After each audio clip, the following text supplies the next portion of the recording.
Hello and welcome to my new series, where I'll be following my process for creating firearm reproductions. Today I'm introducing my first project, the Lancaster Pistol from the late 1800s. They are more commonly referred to as the Lancaster Howdah Pistol, however, that is not entirely accurate, and I'll go into detail in a later video of why that is. To start off with, this is just an introduction video to showcase the firearm and discuss the series in future videos, so I'll not be going into detail about the firearm itself in this video. So the series will be broken up into 8 parts. The first one will be showing the firearm itself and some of the features of it, what makes it a unique firearm and what made it stand out amongst its competitors of the time. Part 2 will then consist of the history of the firearm. I want to talk a little bit about the Charles Lancaster Company, those involved with designing this firearm. I'd also like to talk more about the features of it and actually the patents and designs that went into making this firearm be pretty much the top of its class for its time.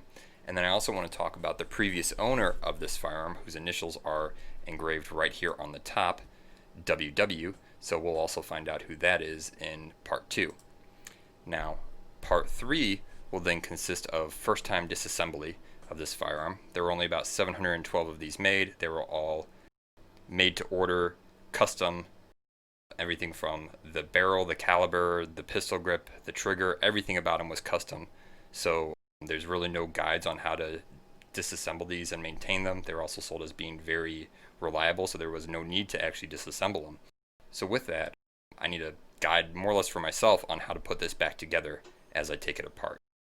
So that's going to be part 3. Part 4 will then actually be more or less an official disassembly and cleaning guide for anyone that does have one of these pistols and wishes to clean it and maintain it, so they'll have a guide that they can kind of work off of. I just said that they are all pretty much custom made, but it would at least, possibly help someone later on in the future if they do come across one of these and want to try and restore it.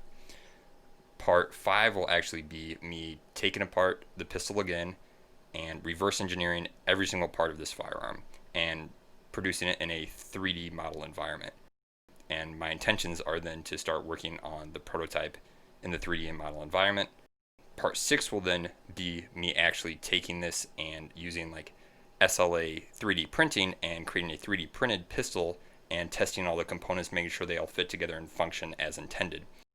After that, part 7 will then be actually me fabricating all of the parts. So like the triggers, the handles, everything about this. The barrels, I'll probably have to have sent off and proofed somewhere. But that episode will be mostly dedicated to how am I going to have this actually fabricated for a prototype. And then the last part, part 8, will actually be firing this prototype and taking it out to the range, testing it, and see how it performs. Also, one of the things that I may consider doing is, if I can find ammunition for this pistol, would be actually shooting this original Lancaster pistol. It's going to take a very special hand-loaded round, so if that's something that maybe the community could help me with, then I might do a video later on about actually shooting the original Lancaster pistol that I have here today. However, that's all for this intro video. Thanks for watching. Stay tuned for more videos.